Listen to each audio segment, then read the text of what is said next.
রাজশাহীতে দেখা যাচ্ছে 14 জন সমকামী কিন্তু একসাথে ধরা পড়েছে এইডস। তো যারা আসলে সমকামী আছেন তারা তো আসলে পাপের একটা সীমা ছাড়িয়ে গেছেন। আসসালামু আলাইকুম। এর আগে একটা ভিডিও দিয়েছিলাম সিরাজগঞ্জ কেন রেড অ্যালার্টের ভিতরে, শুধু সিরাজগঞ্জ নয়, রাজশাহী এবং যশোর কিন্তু তার ভিতরে। কেন রেড অ্যালার্টে? সেটা HIV এইডস রোগ এটা মারাত্মক আকার ধারণ করেছে সিরাজগঞ্জ, রাজশাহী এবং যশোরে। আসলে আমাদের ধর্মীয় অনুশাসন এবং কিছু সচেতনতা না থাকলে আসলে এর থেকে বাঁচা কিন্তু খুবই কঠিন।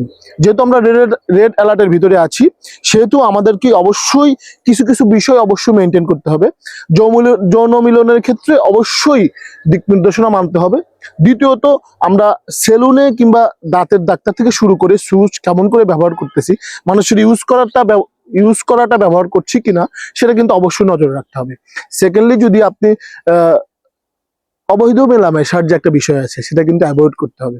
ধর্মীয় অনুশাসন মানার যে একটা ব্যাপার, সমকামী কিন্তু কোনো ধর্মেই বিশ্বাস করে না। সমকামী যারা আছে তাদের ভিতরে কিন্তু এইডস আক্রান্ত সংখ্যা অনেক বেশি। রাজশাহীতে প্রায় 14 জন সেখানে আক্রান্ত, এবং সিরাজগঞ্জের সিভিল সার্জন মহোদয় কিন্তু এই দিকে কর্ণপাত করেছেন এবং তিনি বলেছেন যে সমকামীদের ভিতরে কিন্তু সংক্রমণের মাত্রা অনেক বেশি এবং সচেতনতা গড়ায় তুলতে হবে। প্রত্যেকটা মানুষ যেন জানতে পারে আসলে এর থেকে বাঁচার উপায় কি।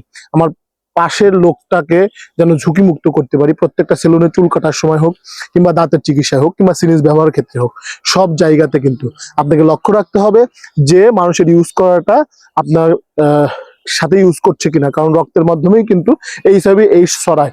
সেকেন্ডলি, আপনি রক্ত নেওয়ার ক্ষেত্রেও যে যার থেকে রক্ত নিচ্ছেন সে রক্তটা আসলে আপনার জন্য বাঁচার কারণ হচ্ছে না মৃত্যুর কারণ হচ্ছে। অবশ্যই টেস্টগুলো খুবই গুরুত্বপূর্ণ। সমস্ত দিক নির্দেশনা মেনে থাকলেই কেবল এই থেকে আমরা পরিত্রাণ পেতে পারি। আর যদি আমরা সচেতন না হই আজকেও, তাইলে কিন্তু একটা মারাত্মক সামাজিক ব্যাধির দিকে আমরা আগাচ্ছি। কারণ আরেকটা বিষয় আপনাদের বলি, অনেকেই মনে করে যে আসলে এইডস শুধু যৌন মিলন কিংবা অবৈধ সম্পর্ক থেকে এইডস ছড়ায়। এইডস ছড়ানোর কিন্তু অনেকগুলো মাধ্যম আপনাকে বললামই ভিডিওর মাধ্যমে। এই জিনিসগুলা অবশ্যই লক্ষ্য রাখবেন, এবং কেউ যদি এইডস আক্রান্ত হয়ে যায় সেক্ষেত্রে কিন্তু তাকে আসলে সমাজে হেয় প্রতিপন্ন না করে কেমন করে সে বেঁচে থাকতে পারবে এবং আমরা কিভাবে তার সাথে বিহেভ করব, সব বিষয়গুলো কিন্তু আমাদের মাথায় রাখতে হবে।